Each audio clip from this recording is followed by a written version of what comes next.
We are recording this meeting. My hope is to walk around the building, and we won't be recording that.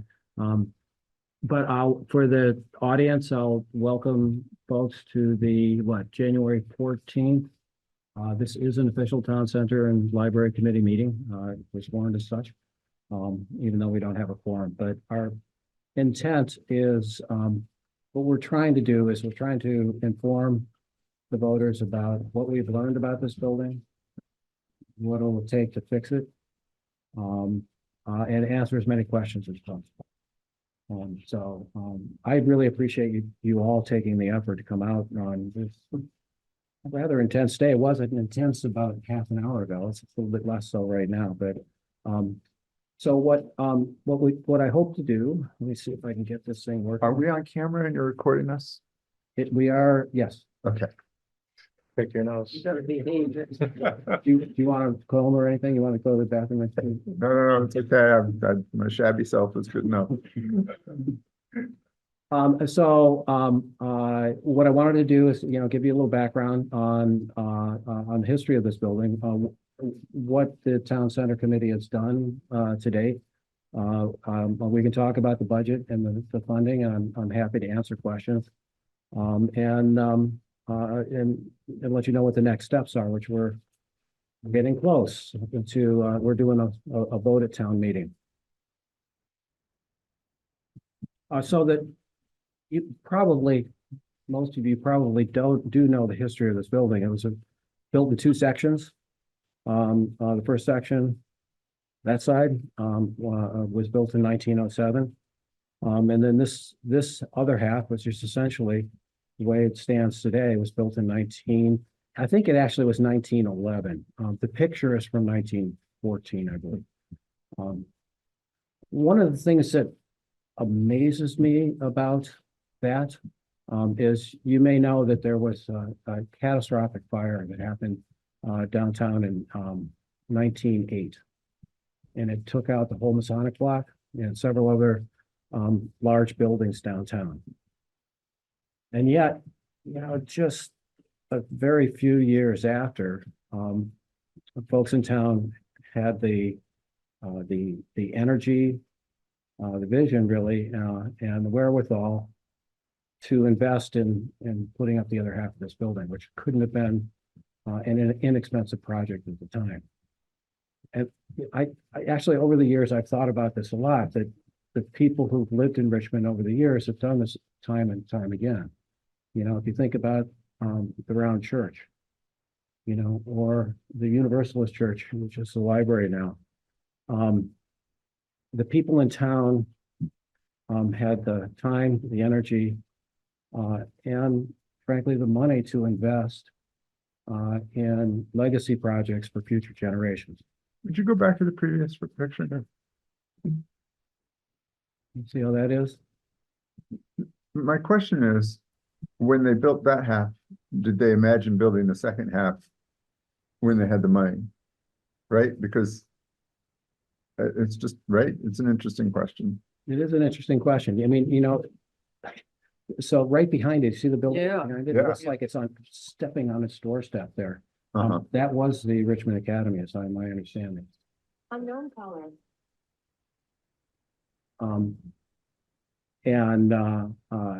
And so I don't know. I mean, it doesn't seem like it was. I mean, if you look carefully in different places of the building, like particularly the basement, you can see different places where it probably was added on. So, right, yeah. Well, it's an interesting. I mean, if you look kind of like the bell tower to the building, that step in the wall, that doesn't make you think that they were thinking about expanding it. Maybe not. But and so anyway, it's just interesting. One of those school consolidation periods of time. Was it? Yeah, we had what, 9 schools, I think. Oh yeah, they were all over. They were all over the place. And I think they were looking to consolidate. I don't know if this iteration was just the high school. I think it might have been.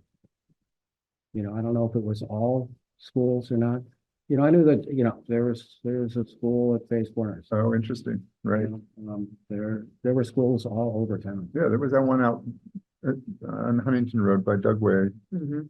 Well, I mean, right, the Moultrip's, David Moultrip was, yeah, foundation still Sometimes you behind can his see it. trailer The there. The one at Face Corners, they renovated it, so you can't really tell it was a school building anymore. Uh-huh.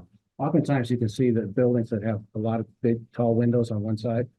You know, that it was a characteristic. Windows were a big deal for school buildings because they didn't have electricity or light, you know, so Gotcha. the windows really mattered. And that's why this building has so many windows. It has, I think it's 77. They're 8 feet tall. It's a big piece of the project. Right. More recently, when the school district left this floor, the select board appointed this committee to look at the future of town services in town. You know, whether it should be here, if it were to be here, what would it take to make it workable? And to investigate, you know, which was more cost effective. Starting over someplace here or someplace else, or renovating this building. The post office went, it was in the 1950s.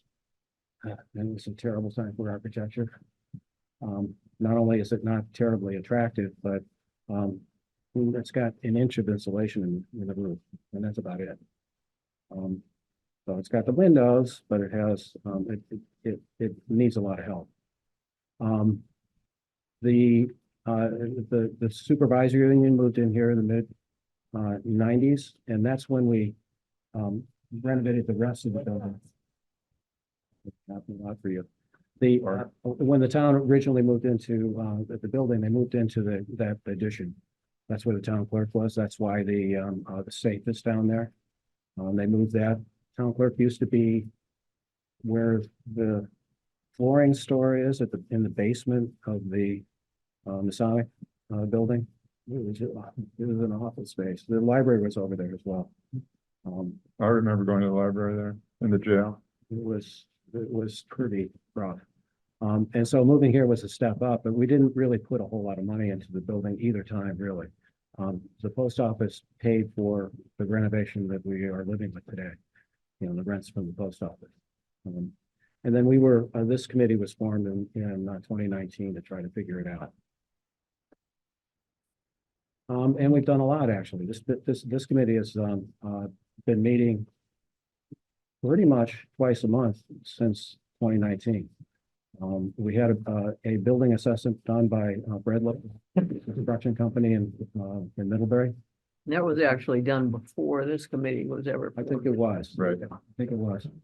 They did all town buildings at that time, didn't they? Yeah. They did 3 or 4. They did the fire department, I believe. They did The library.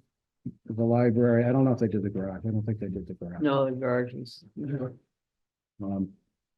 They identified a whole bunch of deficiencies. You know, we're focusing on this building at the moment. And we found more since then. Christine Wardicke was very interested in doing what she called the visioning process with a lot of public outreach and engagement, a lot of questions to try to inform us of what folks wanted to see. One of the early things that we did is this committee did was to set up a criteria to figure out how to use the empty spaces in the building. You know, who should we be considering? You know, and we had actually a lot of applicants. You know, from the dance studio on the corner there, the Arabesque, to pretty much what we have today. I think exactly what we have today. We hired Black River Design, the town did, about a year and a half ago now. I think it wasn't last year, but the year before. And they've been extremely helpful in helping us think through this project, go through iterations. I think we went through a dozen different iterations of the project here. And what we needed to do, what we asked them to do is to help us get to enough of a design that they could put the design to a construction estimator. So it's what we really needed. We knew from the get-go that this was we were gonna have to ask the voters for money. There's no way that we could have found enough money to do what needs to be done to this building. But in order to do the construction estimating effectively, you need to have an idea of how big, where it's gonna go, what are you gonna do with the site? We landed on living within the footprint of the building.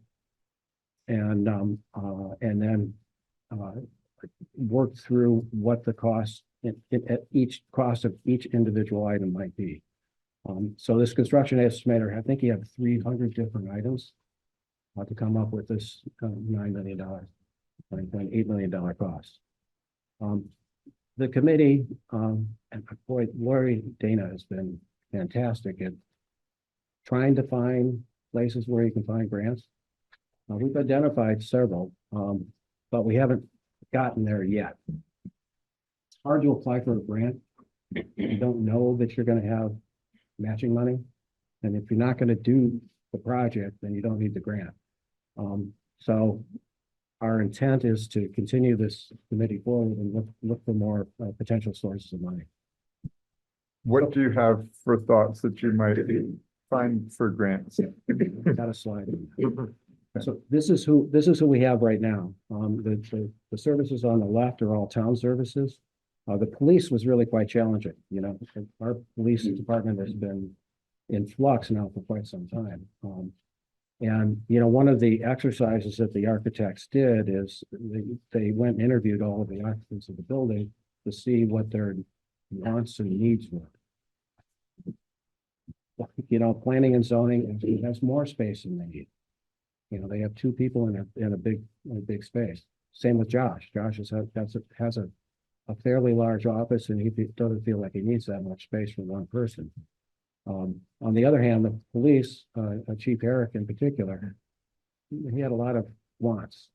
You know, things like, do folks know what a sally port is? I didn't really get that until this process. A sally port is a way to take a detainee out of a cruiser in a secure location with the door closed, and then be able to process them into a holding cell. Now, for this particular building, that's quite challenging because the first floor is up half a story, right? And so in order to do that, you needed to either add something to this building in addition to this building, or build another building, you know, potentially an additional building on the site. And one of the iterations had a 4,000 square foot building floor to accommodate the police needs and all of the tenant wants as well. The Radiate had a lot of wants as well, and Radiate is hard to accommodate. So what the committee decided is that, you know, really figuring out what's going on with the police is not our charge. It's actually, oh, hey, Angelique. And actually, our contract with the Heinsberg Police is working out pretty well. They have quite a nice processing facility at their police station on 116. We haven't processed any detainees here for probably since Buck, the tail end of when Chief Buck was here. We've been doing it in Williston, primarily at the State Police Barracks. Now we're contracting with Heinsberg, which is actually closer, and it's working out better. For the tenants, the post office is a high value tenant in a lot of ways. They pay us close to $100,000 a year in rent, which is attractive. But it's also a high value service in town. What the business community told us is they really like having the post office in the village. You know, it's a high traffic use, retail use. And it's a government, we consider it a government service, and it's not a town service. And it helps keep this a walkable, viable commercial center in the village. So we valued them highly. MMCTV is the other significant paying tenant, and we like them a lot too. Thank you. They really proved their value during the pandemic. They helped set us up to go online. They record most of our meetings, including this one, and they archive them. And that, I got to tell you, it really changed the dynamic of our select board meetings. It used to be, if you saw more than 5 cars in the parking lot, you knew you were in trouble. And it was hard to get people to go to meetings unless there was some big controversy. Now it's not unusual for us to get between 12 and 24 people participating both here and online. And I think that's really good. OCC is our community cares. They're using that office there. Again, it's much bigger than they need, but it's available space for us. What we learned about the basement was that it is below, the basement level is below the level of the floodplain. And we are allowed to renovate this building, even though it's in the floodplain. And we can take measures to address that. But we can't use it for occupied space. And The basement. the basement. What does that mean to radiate? That means radius. What the committee has done is punted on this. If you look at the floor plan, we have on this floor, we have tenant space. We have not identified who those tenants are. Again, we figure that's a select board decision in the future. MMCTV has said that they may not need as much space as they have. I'm not speaking out of turn, am I, Angelica? That's why do we have a chance for public comment later? Or do you want me to say something about this now? I'd be happy, as long as we're talking about this, I'd be happy. So I'll just come up near Mike because I know how that is. As far as the space goes, we kept ours minimalist, like we've left open the space because we didn't feel like investing in the floor or a big studio space or anything because it's a short-term lease. We're super happy to be there. And we just tried not to clutter our main space. It's useful when we have camps and educational things, especially during the pandemic. So everyone was like nice and far apart. Yeah. But we can do a lot with less and more with more. Our big pitch since the beginning when we moved into this space was we thought it would be great. And now I'm thinking that camera's behind me. I thought it would be great if we could help the town when they do a big project with a conference room downstairs to make it a multi-use space so that it could be a space that we could use as our so-called studio. And we could help invest in that space to have it like more state-of-the-art audio-visual stuff.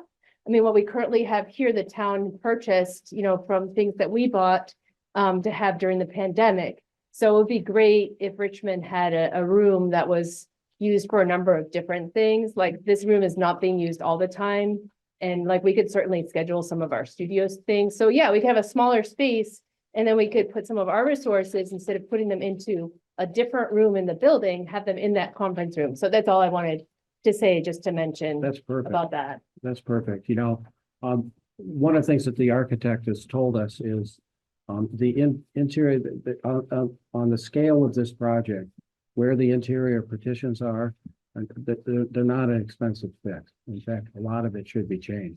These walls don't go up to the ceiling, for example. It was a problem for the school district. So as far as privacy goes, and we don't really need necessarily 3 offices over there. We've got a lot of office space up here. What the good news about the building, when we did the building assessment, is that the bones of the building are really quite good. The foundation is good. The walls are good.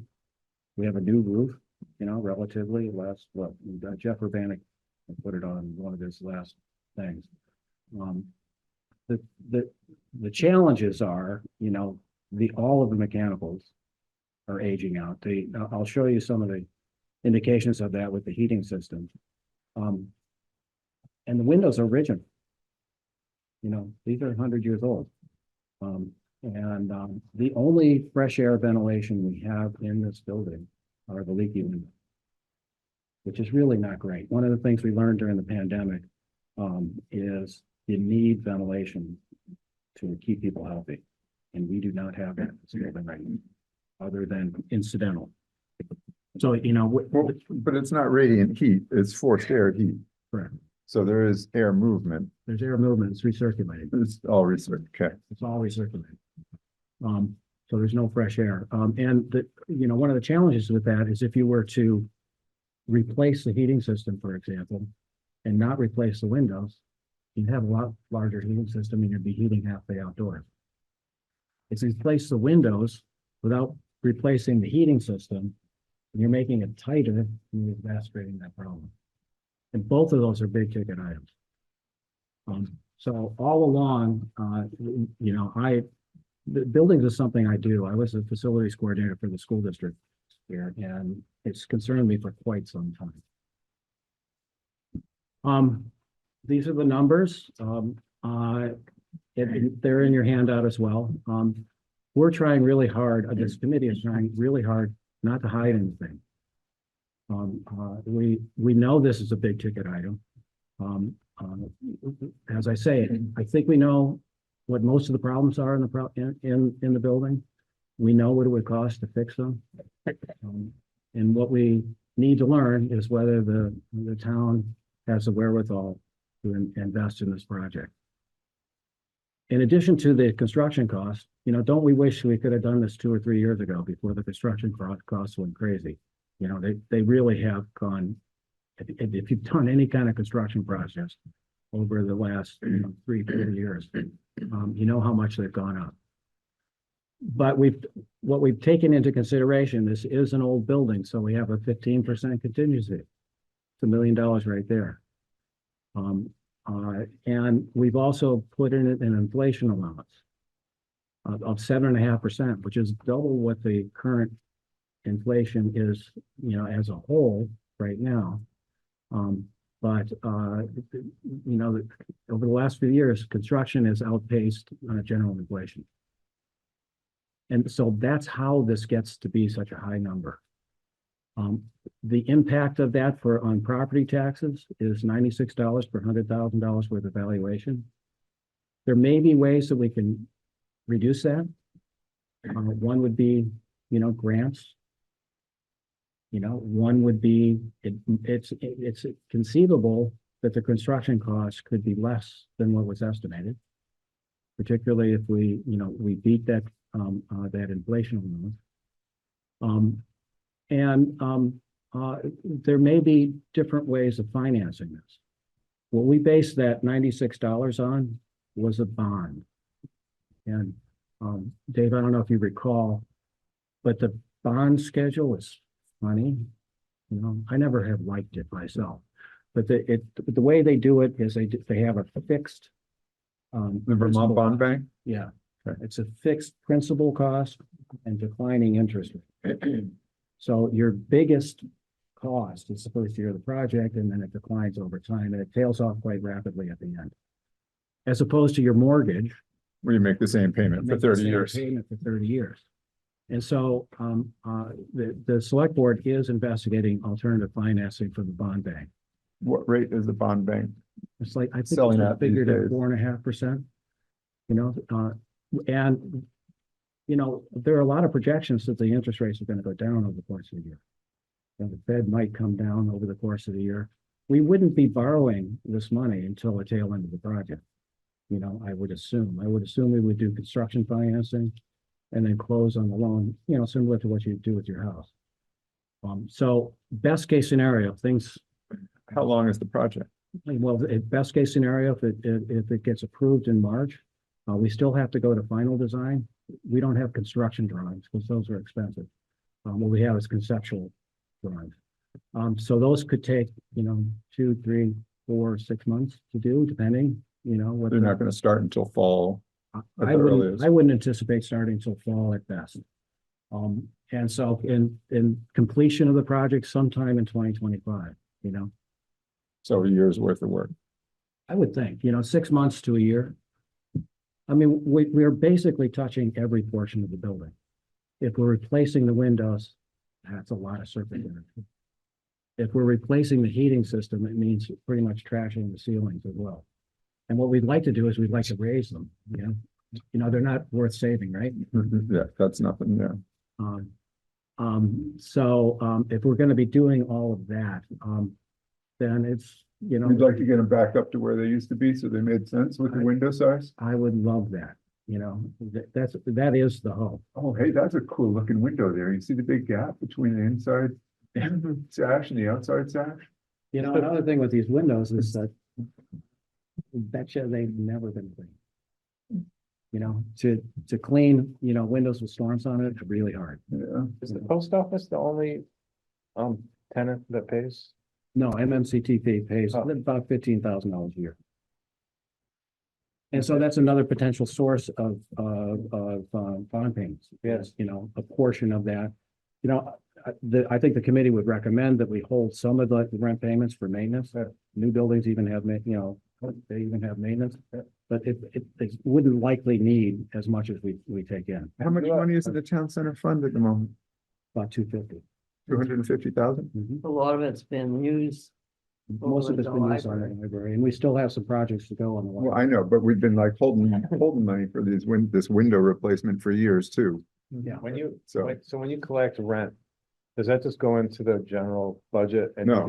It has to go to the, It's a reserve fund, and the definition of reserve funds is they have to be used on the reason that the reserve was set up. But there's a little peculiarity too, because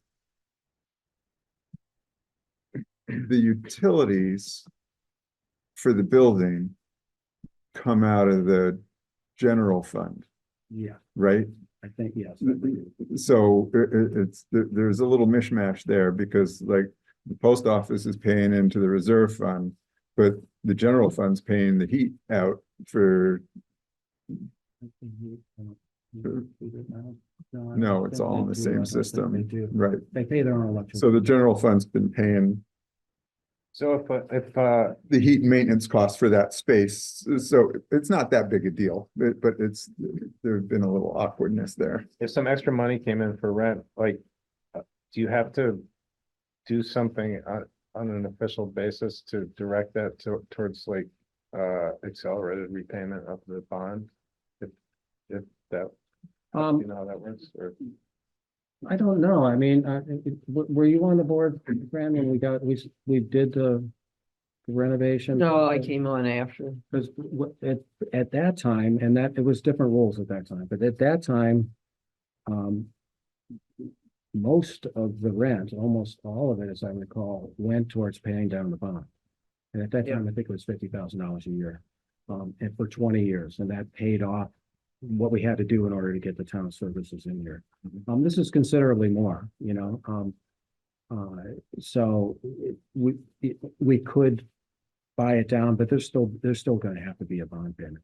Oh, yeah, or a loan yeah, payment of some sort. yeah, I was kind of wondering how that worked. Well, because like the Historical Society, when we owned two houses,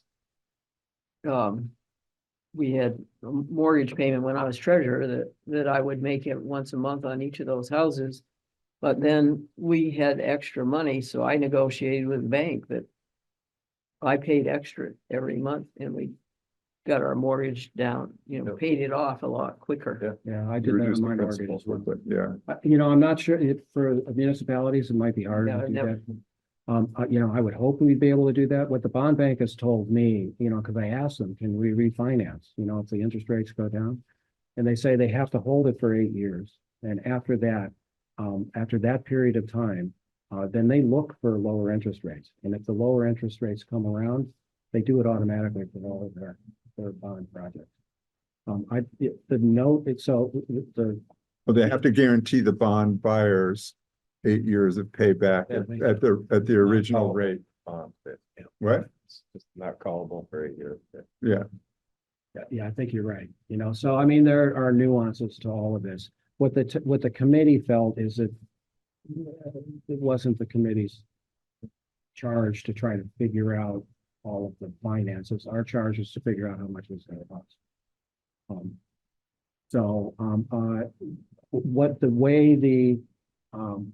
The way that the article will be on the warning is up to 9.841603 and up to 30 years. And leave it open for a future select board to figure out what the best deal is. We don't have to borrow that much if it costs less, or if we find the grants. Right, and the decision on which vehicle to use, we kind of punted that down the road to let the select board decide which is the best deal. And they're trade-offs. So one trade-off is if we do a note for 20 years, it works out the first year payment is about the same as it for a 30-year bond. Right, it's about the same, but it doesn't go down, but it's about the same. But it means that we could borrow the money for 20 years rather than 30, and that saves us $2 million in interest. Assuming no refinancing 8 years in. Right. Right. Are you but stuck for 20 then? And you can't do the after? we've only figured 20 and 30. You know, I don't know if there are other, other opportunities. That's not really your committee's problem. Yeah. Who is advising the town? This guy. We've spoken a lot with the bond bank. We have, I don't know who our lawyer is, it's a Page, I think is our lawyer. They set up the language for the warning. And the rest of it has been, frankly, I've been complicating. Because I asked this question. I've dealt with a lot of school projects for different, from my professional career. And it's always bothered me, the bond schedule that goes down like that. It makes more sense to me if it's more level. It's easier to budget for, frankly. So at the end of when you do this bond schedule like this, at the end of the pay, it's quite a bit less, and it leaves, and it's many years later, and that money's worth less, so it leaves a smaller hole in the budget. And everything costs more. So if it's all the same, my experience with my mortgage was it really hurt the first years of my mortgage. I had to shake the couch cushions to come up with my mortgage payment. But over time, it got easier because of inflation and because, the wage was getting higher. So, You're gonna talk it over. we were not happy about this amount, but our feeling was it is what it is, and we could not figure out a way to chop this into pieces. It would be much more expensive to do the heating and ventilating systems now and not through the windows, or not through the lighting, or not through the ceiling. There's so many pieces of this that are interrelated.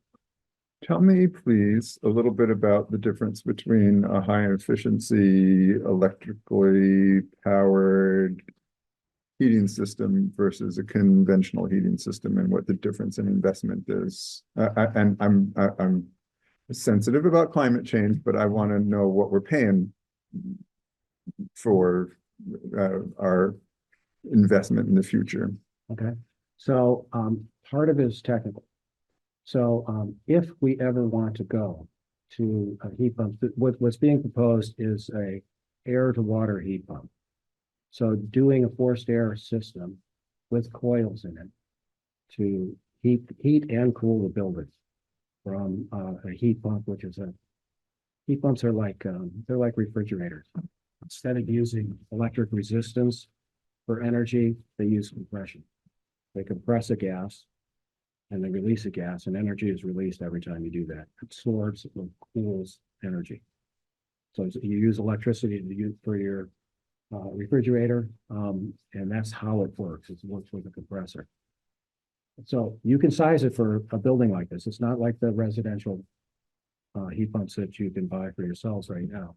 You can size it for this with air to water, and have a conventional distribution system, but you need enough coils because it's a low temperature system I'm sorry, you need enough coils. in the ductwork in order to provide the heat or cooling, because it's a low temperature system. A boiler runs at like 160 to 180 degrees. And these heat pump systems, the water would be more like 120 to 140. So you need more surface area in order to heat the space. So the one time you have the opportunity to do that is when you're doing the whole thing. Otherwise, it'd be way more expensive. So this is it's called a hybrid heat pump system. It's a somewhat innovative system. Our boilers, our existing boilers are about 10 years old, about half of their through their design life. Well, I was starting to have some issues with them. And we can't keep them in the basement. You know, that's part of the flood mitigations. We have to take the mechanical room in the basement. So would you take it out and put it someplace else? We're proposing doing a mechanical room in a corner of the post office. That little gray space in the bottom right-hand corner of the post office, be a new mechanical room. We felt it was worth it to get away from fossil fuels, go towards electricity, and do this system. And did you consider geothermal? Geothermal would be way more expensive. For Huntington, the Huntington School, they did a geothermal. That was $1.3 million. And that was 5 years ago, 6 years ago. 12 500-foot deep wells. It was originally, I was involved in that project and I was not happy with it. Does it work? They love it. They love it. But like, you know, they But, could have put but air to water for a building this size is pretty cutting edge. it is an innovative system. You know, I'm hoping we'll get grants for it because of it. You know, but you know, the alternative, if we were to go to air heat pumps, which is more like the ones you get for your house, you'd have to have a whole bank of, you know, condensers outside, and you'd have heads all over the place. You'd have to Gotcha. plumb it. You'd have to plumb that. No, I hear you. I'm. Thank you. It's a good question. So I'm not dismissing them. They're good questions. We Yeah, have well, it's good the climate's warming. You think? If you're gonna go air to water, if you're gonna use an air-based system because your efficiency goes to pot.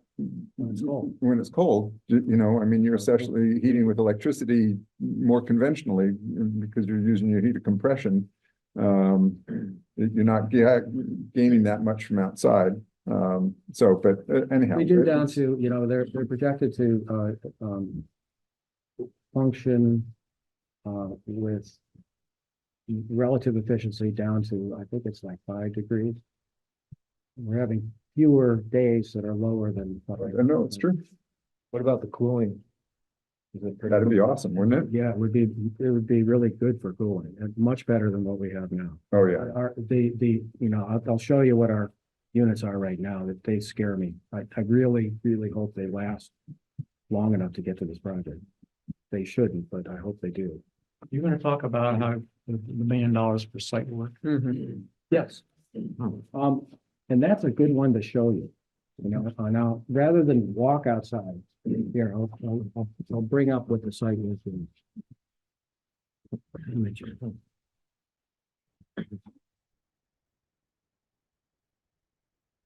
on.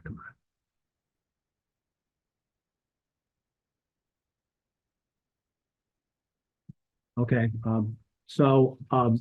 what we need to do, so no matter what we do to the building, we have to deal with stormwater. You know, there's a stormwater permit that we have to deal with, and most of those measures are over here.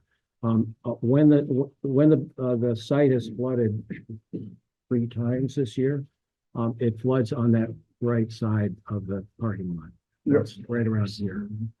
You know, we're toward Dwyer's. You know, it's where, and we have to figure that out and address that. But that's different from stormwater. Flood water and stormwater are. But they're related, you know, and Okay. the kinds of things that you do are related. You know, what I'll show you if we got outside is right by the loading dock, right about here by the loading dock. There's a hole into the foundation. One of the measures that it has been recommended for us to do is around the post office, on 3 sides of the post office, there is a pipe trend. you're intimately familiar with it, I assume, because it's the thing that fills up with water. You know, so that's a trench that goes all the way around, and it is below the floodplain. So the hole in the foundation doesn't help, but that's what fills up, and that's what goes into the boiler room. The water from that pipe trap is what fills up the boiler room. What's been recommended by the engineers for us to do is to fill that trench. If we're putting in a new heating system, we don't need the heating pipes that are in it. You know, in fact, we could abandon. And do a different kind of heating system that. I'm sorry, you're saying the pipe trench is interior to the foundation or exterior to the foundation? It's interior. So, Interior, So that. okay, So that it's a tunnel that gotcha. goes around. One of the challenges with that tunnel is that the building was built on top of it. So there's a tunnel, there's a cover on it, and then the foundation is, the walls are built on top of that. And so the recommended way to fill that tunnel is from the inside. Which means the post office gets a lot of work in it. You know, the other problem with the post office is the rafters aren't strong enough they're not spec'd for really any insulation. It's got 1 inch of insulation and it's not remotely against the code. That's the site work. That's the post office, so it relates. Where am I? Where'd I go? Let me do that again. There it is. The site engineers, I think, have been really quite creative. The trees are irrelevant. They're just there to make it look pretty. We don't necessarily need this many trees and what that would be, who knows? There'll be a lot of opinions on what kind of trees to plant. But what this configuration has done is it's given this green space in front of the library. It's created a driveway with a crosswalk between the two buildings. And this is one of the parameters that was seemed a high priority to us, is to make a safe passageway between the library and the town center building. Because that's a challenge now. You're walking through, you have kids walking through a parking lot. This piece that the site work, I think the budget line item is 1.2 million. Stormwater piece of that is about 600. And to do the reconfigure the entire parking lot and do this green space is another 600. We felt it was worthwhile to include in the project because it would be one of the more dramatic changes to our streetscape. You know, if you think about these two buildings, it's mostly parking. And adding, this would essentially be another park, you know, tiny little pocket park. We wanted to have a pavilion in there, but that was an extra $60,000 or so we took that out. How much was it? About 60. I just need that for other. Yeah. That number for other things, other projects. Yeah, well, you know, Lori's looking into, we're looking into a grant for doing a pavilion, whether it's there or behind the library. We should be talking, she should be talking to us. Okay. The park people. Can I ask a question about the parking? Sure. So thinking of stormwater or floodwater, is there more or less like asphalt type surface with the plan than there is today? I believe this makes less asphalt, but more, the same number of parking spaces. The way with the site engineers looked at this thing, this is really inefficient parking. And we can make this much better. It also provides much better handicap access to both buildings.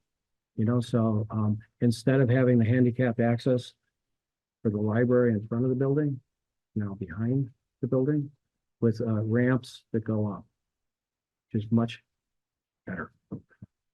And handicap parking over here, you know, for the town center building. So again, you don't have to cross the parking lot, you know, with a walker to get into either side. It would be much preferable. What, you putting handicap parking in our postal quick in and out park spaces? I think handicap be a priority. I think they get, you know, first. First dibs. Every parking spot out there is quick in and out, come on. No, you have to have those ones marked off so that people don't park in them for all day. It's a big deal. That's gorgeous. I mean, I see the stormwater retention pond, which is probably mandated to get permits to Yep. be able to do anything, and that's fine. And the little pocket park there, like at first I'm like, what the heck? And then I'm like, that is gonna be delightful. Don't you think? Yes, You know, so, absolutely. you know, one of the things that really bothers me about the library is how we hide it. You know, we've got hedges in front of a really beautiful foundation. It's a beautiful redstone foundation. And that we've got hedges in the front on Bridge Street in front of it. That are not good for the building. You know, it's dark and damp back there, but it also hides it. You know, They're not maintained. and they're not maintained. And it's the same with the hedge, you know, out here by the EV charging station. You know, if we got rid of those, if we had, you know, even potentially edible landscaping, I don't know. Landscaping that was configured by, you know, landscape designers with a lot of public input. I think it could be really attractive. So we were loath to take it out, you know, the nice features of it were about 600,000. You know, it's one of the things that'll change the experience in downtown, and we thought it was worth it to keep it in. You know, yeah, 5% of the project, something like that. That could be phased without any duplication, right? It could be, you know, so that, you know, that could happen at a different time, but we thought that this would be, but, you know, if so, say this bond goes down, and we were to go back and look at it, it's potentially, you know, that would be one thing that's not essential. You know, it's a really nice to have. However, we went back, even 6 months from now, it's likely that the project would cost the same and you wouldn't have that. You know, the way the construction costs are going, you know, this would take us another 6 months to year, 2 years to pull off. If be pretty discouraging for this committee. I don't know if this committee, I can hold the committee together to do it. So where would it go? And it'll only get more expensive. So we felt it was important to try to keep it in the project. So the crosswalk that goes to this building goes right to are you changing how the north side of this building deals with the ice falling? I think it's a really good question. I don't know. You know, I don't know how to deal with that. And it would be something I would definitely want to be talking with the architects about. I'm terrified of this. Okay. You know, It's going to run right. one thing that's better than it used to be is that we used to have, you know, 2-story icicles. We don't have that anymore. But it's still, I agree. It's something that would need to be talked about. Where would the pavilion be? Well, you know, they had a pretty picture of it drawn in the middle of this, you know, in the middle of this little pocket park. And they, you know, the library would love to see that for program space. Raise for that privately. I think you're right. And so that's Seriously. actually, that's not included in the project. Yeah. And here you asked about money or grants. These are the types of things we've been looking at for grant sources. I'm actually sort of hopeful about the FEMA flood mitigation money. There is state money that I talked with the person who administers that program, and she believes we're eligible. FEMA is a pretty daunting process to go through. What I'm trying to do is I've asked, you know, there are people in town who've dealt more with FEMA than I have, and see if we can get, you know, some local help in trying to figure out how to do that. But we have the measures that we're doing from, it depends on how you count. You know, so like if you have to move the mechanical, what pieces of that do you count? Do you include the equipment? Do you include the space? I don't know, you know, maybe, you know, and the stormwater management, filling that pipe trench, certainly, but it adds up. You know, I think it's $1.5 million worth of flood mitigation measures. The best I could figure out of that 300 line item thing. I'm sorry, I just gotta ask this, forgive me. Do you think that the library is big enough for a future of 100 years? So this is supposed to be a 100-year project. Mhm. Do you think the library, as it is now, and I don't see any conversation about the increase in the size? We're not including anything in the library other So- than the site. Oh, okay, so this is not in this This has nothing, 9.8 million. the library, there's no. Not touching the building at all. Touching with the Okay, this so building. this is not in the project. 9.8 million. Yeah. It's just for this building. And so the landscaping and all of that that's going into that is not going to interfere with expanding the library. No, so if you look at, you see that on the thing, you see this, the dotted line, Mhm. Yep. they wanted to reserve that Okay, for future expansion space.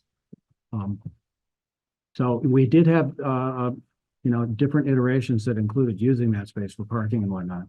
But they wanted to keep that. That's the most likely place for them to expand to, is back there.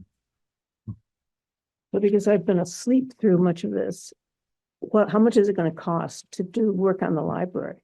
The library, they've already spent a lot It's of all been money done. right It's all now. done. All No, the no, money's It's gone. not all done, but this next summer, for example, they're gonna be painting it. I'm sorry. They're gonna be painting the outside of the library. And where is that in the big picture? It's not in this project at all. It'll come out of that reserve fund. Okay, Town Center Reserve Fund, the 250,000, that's. okay. And so we're working on that. The roof is, we've done investigation on the roof. This committee, was established for both the library and the town Right, center. right. All we're talking about right now, other than a little bit of the site work, is for the town center right now. But we have looked into the roof. It looks like it doesn't need to be replaced just yet. It could be repaired and we could do it under that, the town center reserve fund. Okay, So what we've been doing So, but what the library does get is new ramps, is new ramps. new ramp and entrance. Much better handicap access, really. They really hate the handicapped access we have now where you have to back onto it's crazy. Bridge Street. They don't like that at all. So this would be much better for them. Okay. Thank you. So I've talked a lot. The next steps for us is to continue to we want to do as many of these sessions as possible. I'd be happy to walk through the building with you and show you some things if you've got time. One thing I heard, that guy over there, say that, and I'm not sure what in response. Because I'm with the senior center. Hmm. And because we have a little corner in this building, and as we pay $0, well, we pay And a $1. dollar. We pay $1. I want to, make a pitch for these nonprofits that serve the town in so many ways. Mhm. And why we don't get, why we're getting that free space. Mhm. And I hope that continues as we look at this, that you don't say that, well, if we had those guys pay rent, or if we had another rent paying person or people coming in, that would help save us a lot of money. And I'd love someday to talk about that, if people are concerned about that. I think you're making a mistake by just saying renters and not saying that. I'm sorry, I think the building committee is making a mistake by calling those rooms for renters. And because you say the Historical Society and the Senior Center are guaranteed rooms, I think that helps sell the bond. But if you I don't call me, necessarily you call disagree us a client or a renter not guaranteed, then why should I vote for it? I don't necessarily disagree with you, Fran. And we got a similar pitch from Radiate. Radiate gave us the same pitch. And we cannot, within this configuration, we cannot figure out exactly where to put Radiate. And Radiate's another high value, nonprofit in town that provides a useful service. So, again, this was kind of a decision that we didn't think it's the committee's responsibility to come up with that. We think that the select board, if this goes forward, ought to do this process again, where you came in and, applied. And for them to think about it. It isn't our decision. It really is a select board decision at some point. I think it's fair to say that our committee felt that both the senior center and the historical society and MMCTV and frankly even Radiate were high value occupants of the building. And we advocated for them as opposed to like Arabesque dance studio might have paid more. Right, they might have been a higher paying tenant. So I think there's a good case to be made to say that the Historical Society, MMCTV, the Senior Center, OCC, they are the town. I agree. It's not a us and them. It's all us. It's so, it's, you know, too much value there to agree. You know, start to draw lines. I think it, you know, I agree. The Historical Society, I'm sorry, keep the list going. Well, you know, It's important. I agree. The distinction that we drew was town services versus others. You know, and it makes no sense not to provide enough space for all of the town services. Yeah, but they're all town services. You know, in many ways. We had to, I think, both the senior center and a historical society with Christine Wernicker, we developed what we were saving the town. Mhm. Which was significant amount of money, that we were saving Mhm. the town. What each You different group, know, yeah, the things that we provide that if the town had to do them would cost money. right. It's hard for me to imagine a future select board not buying that argument. I don't, the way things are going now, I don't feel like that I'm guaranteed a spot up here. Mhm. Yeah, sorry. Mhm. A little bit preaching to the converted here, and I just switched the camera around from my phone. Yeah, I just wanted to add that on the page with the grants and things, that I think there is also another argument that these are not, let's say, like freeloaders in the building, the nonprofits, in the sense that it can make the town eligible for even more grants. Yep. And maybe we haven't done that yet because we're all so small and busy doing our thing, but if the town had its resources also, you know, taking advantage of the nonprofits that are in the building, it could make them have more access. If you think of OCCC, the things they do for the school district, and like Radiate and the mental health service for so many different age groups, you know, through art, it's really important. Yeah, but I'm preaching to the converted here, so I will stop over there. Are those grants like, do they have to happen within a certain time range of the That's project? one of the happening? different things. So, You need to borrow them get them before you borrow the money. yeah, yes, you would want to do that. You know, I we mean, applied for a congressional discretionary spending grant. That's a earmark. And we came close. We applied 3 times to Leahy, Senator Leahy and Senator Sanders. At one point, we had $1.8 million on the table as an earmark through Senator Sanders up until the last stage, and then it fell off in the appropriations hearing. if they could pass a budget. You know, that would be, yeah, it's so, I don't think we should count on Congress Right. so much of anything at the moment. But we'll try, you know, we would like to put solar on the roof of the post office. And we do plan on making the rafters strong enough to hold that, but we took the actual solar panels out of the project because we think we can finance them another way. Or maybe, you know, use ARPA money or some other, because that's a direct investment that has a dividend. Who applies for the grants? Is it, We have so far, you know, your committee? yeah, Actually, you have to Lori, do that, Dana right? and I primarily. We did have, and we do have at the moment, we got a grant for a grant writer. Her name is Diane Meyerhoff. And I'm trying to get her to do some of these, but she can't do the federal grants. So, you know, maybe the Municipal Energy Resilience Program is a state program, it's state ARPA money. You know, for better or worse, what some of these federal grants require is, particularly for the energy ones, are towns that are energy burdened, where the residents are energy burdened, where they spend a disproportionate amount of their income on energy. We're not one of those. You know, if you look at the median income of Richmond today as opposed to 20 years ago, it is shocking. It's really has changed a great deal. So, you know, I mean, is that a bummer that we're a wealthier community? It doesn't serve us well for a lot of these grants. But you know, we'll try. So we'll try again with actually actively working on energy grants right now. That one, the Better Places grant. Are you familiar with that, Fran? No, Better Places grant.